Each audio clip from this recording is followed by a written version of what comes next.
আজকের রেসিপিটা একেবারে একটা স্পেশাল রেসিপি আর আশা করছি এই রেসিপিটি আপনাদের কাছে অনেক ভালো লাগবে।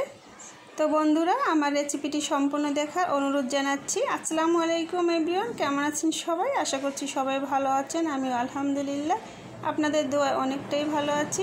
তো বন্ধুরা, আমার সঙ্গেই থাকুন। এখানে আমি একটি মিশ্রণ বাটির ভিতরে একটা বাঁধাকপি 4 ভাগের 1 অংশ কুচি করে কেটে নিয়েছি আর এগুলোকে ভালোভাবে ধুয়ে পানিটা ঝরিয়ে নিতে হবে। তো এরপরে এখানে 200 গ্রামের মতো চিকেন টুকরো করে কেটে নিয়েছি। চিকেনগুলোকে ধুয়ে পানিটা ভালোভাবে ঝরিয়ে নিয়েছি। তো আজকে আমি তৈরি করব চিকেন বাঁধাকপির পাকোড়া। আমার সম্পূর্ণ ভিডিওটি দেখবেন, আশা করছি আপনাদের কাছে ভালো লাগবে। তো এখানে আমি হাফ কাপের মতো পেঁয়াজ কুচি আর কাঁচামরিচ কুচি করে নিয়েছি। এরপরে আমি 2 টেবিল চামচ পরিমাণ আদা রসুন একসাথে বাটা সেগুলো দিয়ে দিচ্ছি। এরপরে দিয়ে দিচ্ছি মরিচ, দিয়ে দিচ্ছি ধনিয়ার গুঁড়া, জিরের গুঁড়া। এখানে আমি 1 কাপ পরিমাণে চালের গুঁড়া দিয়ে দিচ্ছি। এরপরে দিয়ে দেব 2 টেবিল চামচ পরিমাণ কর্নফ্লাওয়ার, স্বাদ মতো লবণ,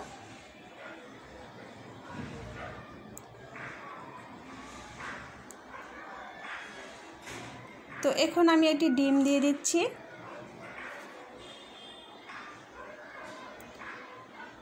এখানে আমি 2 পিচের মতো লেবুর রস দিয়ে দিব। এভাবে হাতের সাহায্যে চিপিয়ে রস দিয়ে দিব।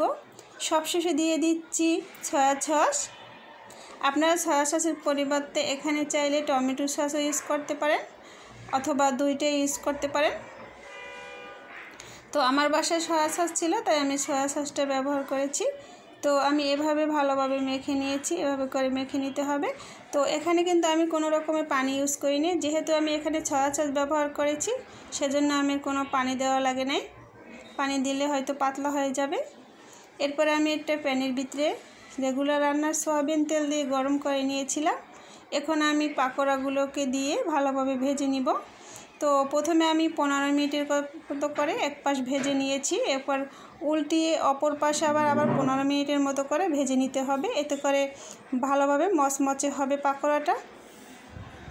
আর চুলার আঁচটা মিডিয়াম আঁচে রাখতে হবে। অনেক বেশি জাল হলে পাকোড়াটা ওভারকুক হয়ে যেতে পারে, এজন্য চুলার আঁচটা মিডিয়ামে রাখতে হবে।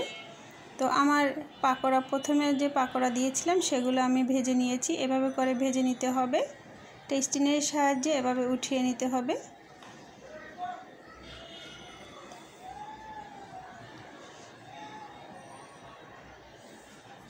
তো আমি এভাবে করে সব পাকোড়াগুলোকে ভেজে নিয়েছি। এখন আপনাদের আমি একটা ভেঙে দেখাবো।